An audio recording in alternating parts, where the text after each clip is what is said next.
প্রিয় দর্শক শ্রোতা, শবে বরাতের রাতে চুপি চুপি একটি দোয়া করলে আপনার ভাগ্য বদলে যাবে। শবে বরাতের রাতের দামি দামি কিছু আমল, এ রাতে কি নামাজ পড়বেন, কি আমল করবেন, তার সম্পূর্ণ নিয়ম কারণ আপনাদেরকে বলে দেব ইনশাআল্লাহ। শাবান মাসের 15তম রাতকে বলা হয় শবে বরাত। এ রাতে অগণিত মানুষের গুনাহ ক্ষমা করে দেওয়া হয় এবং বহু জাহান্নামীকে জাহান্নাম থেকে মুক্তি দেওয়া হয়। তাই এই রাতটি শবে বরাত বা মুক্তি রাত বলা হয়। বলুন না সুবহানাল্লাহ। প্রিয় দর্শক শ্রোতা, এই শবে বরাত মুক্তির রাত হলো আগামী শুক্রবার। মাঝখানে আর মাত্র একদিন বাকি রয়েছে। এই শুক্রবার পবিত্র শবে বরাত। এই রাতে আমরা যদি একটি আমল করতে পারি এবং এ রাতে কি নামাজ পড়বেন, কি আমল করবেন, সম্পূর্ণ নিয়ম কারণ আপনাদেরকে বলে দেব। তাই ধৈর্য সহকারে আপনি পুরো ভিডিওটি দেখবেন, শুনবেন, ইনশাআল্লাহ আপনার অনেক অনেক ফায়দা হবে। হযরত আবু মুসা আশআরী রাদিয়াল্লাহু তাআলা আনহু থেকে বর্ণিত, রাসূলুল্লাহ সাল্লাল্লাহু আলাইহি ওয়াসাল্লাম বলেছেন, আল্লাহ তাআলার মধ্যে শাবানের রাতে আত্মপ্রকাশ করেন। আল্লাহ তাআলা মধ্যে শাবানের রাতে আত্মপ্রকাশ করেন এবং মুশরিক ও হিংসুক ছাড়া তার সৃষ্টির সবাইকে ক্ষমা করেন। ইবনে মাজাহ শরীফের হাদিস। মুশরিক ও হিংসুক ছাড়া আল্লাহ তাআলা সৃষ্টির সবাইকে আল্লাহ তাআলা ক্ষমা করে দেন। এ রাতে দুই ব্যক্তিকে আল্লাহ তাআলা ক্ষমা করবেন না। এ রাতে দুই ব্যক্তিকে আল্লাহ তাআলা ক্ষমা করবেন না। এক নম্বরে মুশরিক। আর মুশরিক কাকে বলে তা এক কথায় বোঝাতে গেলে বলতে হয় যে ব্যক্তি এক আল্লাহর সাথে কাউকে অংশীদার শিরিক সাব্যস্ত করে, সেই ব্যক্তিই মুশরিক। যে আল্লাহ তাআলার সাথে কাউকে শরিক করে অংশীদার করে তাকেই মুশরিক বলা হয়। এই মুশরিককে আল্লাহ তাআলা এই রাতে ক্ষমা করবেন না, তার কোনো দোয়া কবুল করবেন না। দুই নম্বরে হিংসুক। হিংসুক এ রাতে ক্ষমা করা হবে না। হিংসা কাকে বলে, হিংসা পরিণতি কি? একটা হাদিসে আছে, হিংসা নেক আমল ধ্বংস করে দেয়। রাসূল সাল্লাল্লাহু আলাইহি ওয়াসাল্লাম বলেছেন, হিংসা নেক আমল ধ্বংস করে দেয়, যেমন আগুন শুকনা কাঠকে জ্বালিয়ে পুড়িয়ে ধ্বংস করিয়া দেয়। হিংসা বলা হয় কারো কল্যাণ দেখে অন্তরে জ্বলন অনুভব করা এবং তার ক্ষতি করার চেষ্টা করা বা তার অকল্যাণ কামনা করা। প্রিয় দর্শক, এই হিংসা মারাত্মক একটি বদঅভ্যাস। এজন্য আমরা অন্তরে যদি হিংসা থেকে থাকে, আমরা এখনই আল্লাহ তাআলার কাছে তওবা করব। প্রিয় দর্শক, তাই এই দুইটি অভ্যাস যদি আমাদের মধ্যে থেকে থাকে, তবে শবে বরাতের আগে খাস করে আল্লাহ তাআলার কাছে তওবা করে নেই আর এই দুইটি কাজ কখনো করব না, তাহলে আল্লাহ তাআলা এ রাতে আমাদেরকে মাফ করে দিবেন। বলুন সুবহানাল্লাহ। প্রিয় দ্বীনি ভাই ও বোনেরা, শবে বরাতের রাতে আপনারা কি আমল করবেন? এ রাতে যে আমল করবেন তা সব নফল আমল। তাই এ রাতে এই 7টি আমল আপনারা করতে পারেন। এই 7টি আমল আপনারা করবেন। এক নম্বরে মাগরিব, ঈশা ও ফজরের নামাজ অবশ্যই জামাতের সঙ্গে আদায় করবেন। এক নম্বর আমল কি? মাগরিব, ঈশা ও ফজরের নামাজ অবশ্যই জামাতের সঙ্গে আদায় করবেন। মা বোনেরা বাসা বাড়িতে আপনারা পড়বেন। দুই নম্বরে নফল নামাজ পড়া। যেহেতু আল্লাহ তাআলার প্রিয় হাবিব রাসূলুল্লাহ সাল্লাল্লাহু আলাইহি ওয়াসাল্লাম এই রাতে দীর্ঘ নামাজ পড়তেন, সেহেতু আমরা এই রাতে কিভাবে নামাজের মধ্যে কাটাবো তার ব্যাপারে আলোচনা করব। মনে রাখবেন, এই রাতে যে নামাজ পড়বেন সেগুলি নফল নামাজ। নফল নামাজ এটা কোনো ফরজ ওয়াজিব নয়। তাছাড়া এ রাতে কোনো নির্দিষ্ট নামাজের কথা কোথাও সুস্পষ্ট উল্লেখ নাই। সেজন্য আমরা যেসব নফল নামাজ কোরআন হাদিস দ্বারা প্রমাণিত এবং যেসব নামাজ বুজুর্গনে দিন পড়েছেন, সে নামাজ আজ ধারাবাহিকভাবে তুলে ধরব, যাতে আপনাদের জন্য গোটা রাত এসব নামাজ পড়তে সহজ হয়, এসব আমল করতে সহজ হয়। আজকে যেসব নফল নামাজের কথা বলবো, এই নফল নামাজগুলো 2 রাকাত করে অন্য সময় যেরকম করে নফল নামাজ আদায় করেন ওইভাবে আদায় করবেন। আজকে যে নফল নামাজের কথা বলবো, আপনারা অন্য সময় যেভাবে নফল নামাজ আদায় করেন ঠিক ওইভাবে আপনারা এই নফল নামাজগুলো আদায় করবেন। মাগরিবের ফরজ নামাজের পরে 6 রাকাত আওয়াবিন নামাজ আপনারা পড়বেন, 2 রাকাত করে। এই নামাজ যে কোনো সূরা দিয়ে আপনারা পড়তে পারবেন। এই নামাজ আপনারা নিয়ত করবেন, আমি কিবলামুখী হয়ে 2 রাকাত আওয়াবিন নামাজ নিয়ত করিতেছি, আল্লাহু আকবার। এভাবে 2 রাকাত নামাজ আপনারা আদায় করবেন। তারপর 2 রাকাত তাওবার নামাজ পড়বেন, সকল গুনাহ থেকে আল্লাহ তাআলার কাছে ক্ষমা চাইতে 2 রাকাত তাওবার নামাজ পড়বেন। হাদিসে এসেছে, যদি কোনো ব্যক্তি সুন্দর করে উজু করে 2 রাকাত নামাজ পড়ে, রুকু সিজদা ভালো করে তারপর আল্লাহ তাআলার কাছে ক্ষমা চায়, আল্লাহ তাআলা তাকে ক্ষমা করে দেন। এটাতে তো কোনো কথাই নেই, আল্লাহ তাআলার কাছে চাইলে আল্লাহ তাআলা ক্ষমা করবেন, বলুন সুবহানাল্লাহ। তারপর সালাতুল শুকর নামাজ আদায় করবেন, শুকরিয়ার নামাজ যেটাকে বলা হয়, আপনারা এই নামাজ আদায় করবেন। তারপর সালাতুল হাজত নামাজ পড়বেন, এই নামাজগুলো 2 রাকাতকে পড়বেন। প্রিয় দর্শক শ্রোতা, সারা রাত যে নামাজ পড়বেন সবগুলো 2 রাকাতকে পড়বেন। 2 রাকাত, 4 রাকাত, 6 রাকাত পড়ার পর কিছু তাসবিহ তাহলিল জিকির আজকার করে আপনার তারপর মোনাজাত করবেন। মোনাজাত করার পর আবার 2 রাকাত, 4 রাকাত, 6 রাকাত নামাজ আদায় করবেন। কি তাসবিহ তাহলিল পাঠ করবেন আমি তাও আপনাদেরকে বলে দেব ইনশাআল্লাহ। প্রিয় দর্শক, এরকম করে আপনারা অর্ধেক রাত পর্যন্ত জিকির আজকার, কোরআন তেলাওয়াত করবেন, নামাজ আদায় করবেন। শেষ রাতে তাহাজ্জুদের নামাজ 4 রাকাত অবশ্যই পড়বেন। এইভাবে 2 রাকাত করে যত রাকাত ইচ্ছা আপনার নফল নামাজ পড়তে পারবেন। 4 রাকাত, 6 রাকাত পর দরুদ শরীফ, জিকির, ইস্তেগফার পাঠ করে মোনাজাত করবেন প্রিয় দর্শক। এবং কিভাবে মোনাজাত করবেন তাও আমি আপনাদেরকে বলে দেব। 3 নম্বরে, জীবনের সকল গুনাহ থেকে তওবা করবেন, বেশি ইস্তেগফার পাঠ করবেন। সব থেকে ছোট ইস্তেগফার হলো আস্তাগফিরুল্লাহ।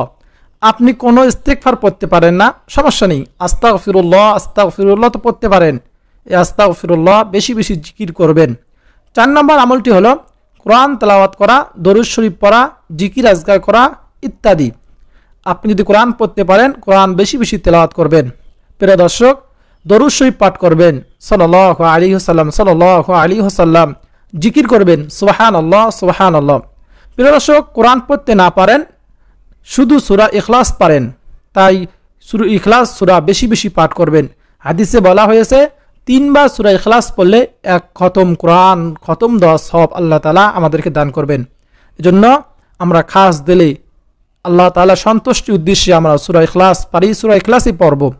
যে সূরাগুলো আমরা পড়তে পারি সেই সূরাগুলো বারবার পাঠ করব। তারপর সুবহানাল্লাহ, আলহামদুলিল্লাহ, আল্লাহু আকবার, এই জিকিরগুলো করব বেশি। দরুদ শরীফ পাঠ করব, সাল্লাল্লাহু আলাইহি ওয়াসাল্লাম, সবথেকে ছোট দরুদ, সাল্লাল্লাহু আলাইহি ওয়াসাল্লাম। আমরা নামাজের মধ্যে যে দরুদটি পড়ে থাকি, দরুদ ইব্রাহিম, আল্লাহুম্মা সাল্লি আলা মুহাম্মাদ ওয়া আলা আলি মুহাম্মাদ কামা সাল্লাইতা আলা ইব্রাহিম ওয়া আলা আলি ইব্রাহিম ইন্নাকা হামিদুম মাজিদ, এই দরুদটি বেশি পাঠ করব। এগুলো বেশি পড়বেন আপনারা। এ হলো 4 নম্বর আমল। 5 নম্বর আমল হলো এটাতে গুরুত্ব সহকারে দোয়া করা, কারণ এটাতে আল্লাহ তাআলা দোয়া কবুল হওয়ার কথা হাদিসে উল্লেখ আছে। এটাতে আল্লাহ তাআলা দোয়া কবুল করেন, হাদিসে স্পষ্ট উল্লেখ আছে। এজন্য এটাতে আমরা বেশি আল্লাহ তাআলার কাছে দোয়া করব, নিজের জন্য দোয়া করব, পরিবারের জন্য দোয়া করব, মৃত জীবিত পিতামাতার জন্য দোয়া করব, এরকম আমাদের পূর্বপুরুষদের জন্য দোয়া করব বেশি।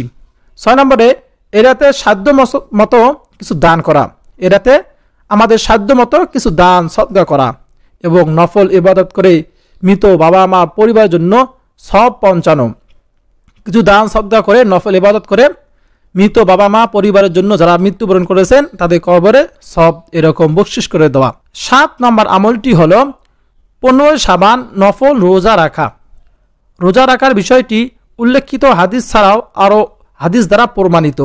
আমি যে হাদিসটি বলেছি এই হাদিসটি ছাড়া আরও অনেক হাদিস দ্বারা প্রমাণিত যে 15 শাবান নফল রোজা রাখা, অর্থাৎ শুক্রবার রাতে আমরা সেহরি খেয়ে শনিবার রোজা রাখবো, একটি রোজা রাখলেও হবে। প্রিয় দর্শক, এইভাবে আমরা রাতিতে ইবাদত বন্দিগিতে কাটাবো, বেশি ইস্তেগফার পাঠ করব।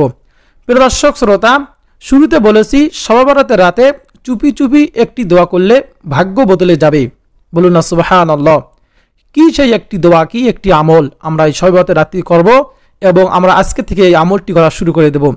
একটি হাদিস শুনলে বুঝতে পারবেন। একদিন রাসূল সাল্লাল্লাহু আলাইহি ওয়াসাল্লাম মসজিদে বসেছিলেন, এমন সময় এক সাহাবী প্রবেশ করলেন। রাসূল সাল্লাল্লাহু আলাইহি সাল্লাম অন্যান্য সাহাবীদেরকে উদ্দেশ্য করে বললেন, দেখো জান্নাতি আসছে, জান্নাতি লোক আসছে।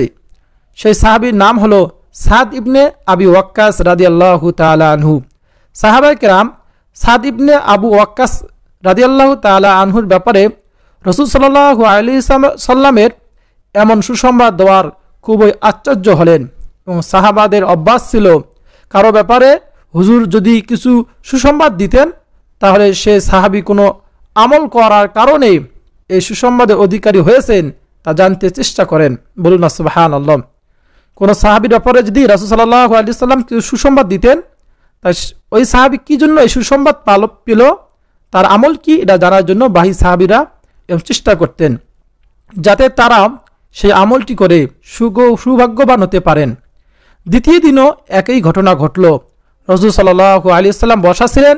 সাদ বিন আবি ওয়াক্কাস রাদিয়াল্লাহু তাআলা আনহু যখন প্রবেশ করলেন তখন রাসূল সাল্লাল্লাহু আলাইহি সাল্লাম বলতে লাগলেন, দেখো জান্নাতি আসছে। এক সাহাবী ছিল আব্দুল্লাহ ইবনে আমর বিন আস রাদিয়াল্লাহু তাআলা আনহু, তিনি সাদ বিন আবি ওয়াক্কাস রাদিয়াল্লাহু তাআলা আনহুর কাছে গেলেন আর ওনাকে বললেন, আমার ঘরে কিছু সমস্যা আছে, আমি চাচ্ছি কয়েকটা দিন আপনার ঘরে আপনার সাথে থাকতে। সাদ বিন আবি ওয়াক্কাস রাদিয়াল্লাহু তাআলা আনহু রাজি হলেন। তখন হযরত আব্দুল্লাহ ইবনে আমর হযরত সাদ বিন আবি ওয়াক্কাস রাদিয়াল্লাহু তাআলা আনহুর সাথে তার ঘরে চলে গেলেন। তার ঘরে তার সাথে 3 দিন থাকলেন আর এই 3 দিন তার সকল আমল খুবই মনোযোগের সাথে অবলম্বন করতে লাগলেন।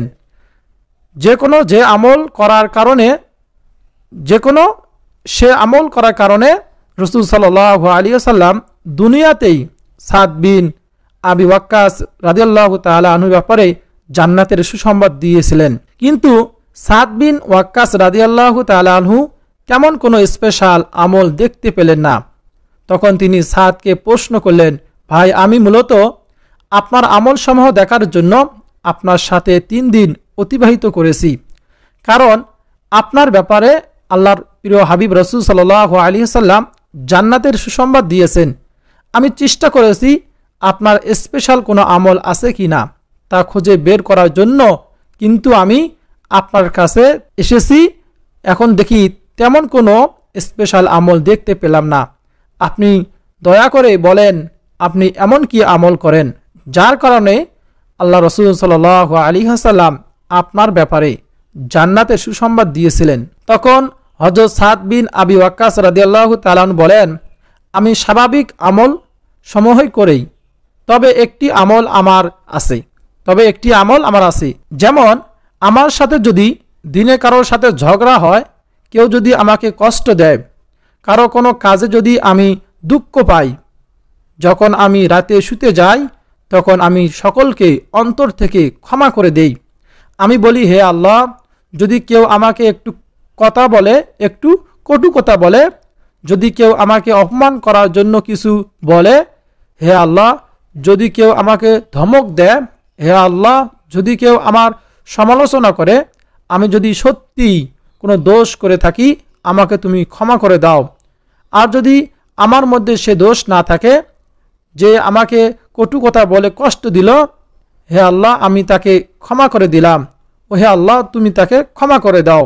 বলুন না সুবহানাল্লাহ। গুরুত্বপূর্ণ একটি কথা। এভাবে আমি চুপি চুপি রাতে দোয়া করি, একেবারে সাদা অন্তরে সবাইকে ক্ষমা করে দিয়ে শুয়ে পড়ি। তখন আব্দুল্লাহ বিন আমর রাদিয়াল্লাহু তাআলা বললেন, এই আমলটাই আপনাকে দুনিয়াতেই জান্নাতের ঠিকানা দিয়েছে। বলুন না সুবহানাল্লাহ। মনে রাখবেন, যারা হিংসুক তাদেরকে আল্লাহ তাআলা শবে বরাত, শবে কদরের রাতেও ক্ষমা করেন না। আমি শুরুতে বলেছি হিংসুক আর মুশরিককে আল্লাহ তাআলা শবে বরাতের রাতেও ক্ষমা করেন না।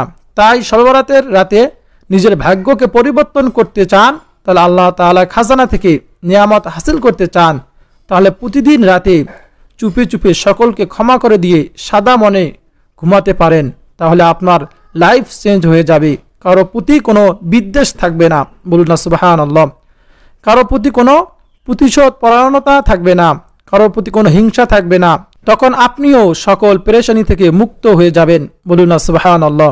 প্রিয় দর্শক শ্রোতা, এই হাদিসের ঘটনার মূল কথা হলো, এই সাহাবী দুনিয়াতে জান্নাতে সুসংবাদ দিয়েছে রাসূল সাল্লাল্লাহু আলাইহি সাল্লাম। তার একটি আমল ছিল, তিনি যখন রাতে ঘুমাতেন সকল মানুষকে তিনি ক্ষমা করে দিতেন এবং আল্লাহ তাআলার কাছে দোয়া করতেন, আল্লাহ আমি সকলকে ক্ষমা করে দিলাম, যে আমাকে কষ্ট দিয়েছে আপনি তাকে ক্ষমা করে দিন। এই আমলটা যদি আমরা করতে পারি, এখন থেকে আজকে রাত থেকে আমরা যদি আমলটি করতে পারি, শবে বরাতের রাত্রিতে আমরা যে আমল করতে পারি, যেহেতু হিংসুক মানুষের ভালো চায় না, হিংসুককে আল্লাহ তাআলা শবে বরাত রাত্রিতেও ক্ষমা করেন না। এই হিংসা, এই গুণটি যদি আমরা পরিহার করতে পারি, বর্জন করতে পারি, তাহলে আল্লাহ তাআলা শবে বরাত রাত্রিতে আমাদেরকে ক্ষমা করে দেবেন। আমাদের ভাগ্য পরিবর্তন হবে, আমাদের লাইফ চেঞ্জ হয়ে যাবে ইনশাআল্লাহ। আল্লাহ তাআলা আমাদের সবাইকে মন থেকে কিনা, হিংসা, বিদ্বেষ মুছে ফেলার তৌফিক দান করুন। প্রতিদিন রাতে জান্নাতে যাওয়ার আমলটি করে ঘুমানোর তৌফিক দান করুন। শবে বরাতের রাতে ক্ষমা পাওয়ার বাধা দূর করার তৌফিক দান করুন, আমিন। প্রিয় দর্শক শ্রোতা, এই ভিডিওটিকে লাইক দিয়ে কমেন্টে আপনি আমিন লিখে দোয়াতে শরীক থাকবেন, কেননা কে জানে যে কার দোয়া কখন কবুল হয়ে যায়, কার আমিন কখন কবুল হয়ে যায়। প্রিয় দর্শক, আপনি ভিডিওটি শেয়ার করে লাইক দিয়ে ছড়িয়ে দিবেন, যারা দেখবে, শুনবে, আমল করবে, আপনিও সবের অংশীদার হতে পারবেন। প্রিয় দর্শক, আজকে এ পর্যন্ত, দেখা হবে পরবর্তী কোনো ভিডিওতে। আপনাদের সকলের সুস্বাস্থ্য কামনা করে বিদায় নিচ্ছি। আসসালামু আলাইকুম ওয়া রাহমাতুল্লাহি ওয়া বারাকাতুহু।